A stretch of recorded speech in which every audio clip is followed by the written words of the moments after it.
এইখিনি এতিয়া আমি কঁঠালৰ গুটি আৰু আলুখিনি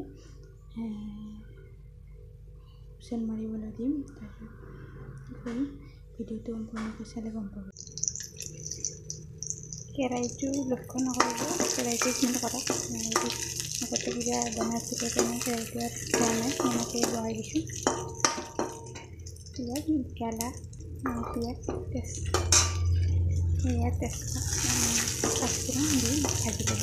আদা ৰঙালি পেষ্ট অকণমান হোৱাৰ পিছত অকণমান দিম আৰু অকণমান জিৰা পাউডাৰ দি দিছোঁ। এতিয়া পানী দি অলপমান উতলাই দিম। তাৰপিছত যেতিয়া শুকান হৈ যাব, অলপ থপথপীয়া হৈ যাব, তাৰপিছত সেনেকৈ নমাই দিম। তাৰপিছত আমাৰ হৈ যাব তৰকাৰী।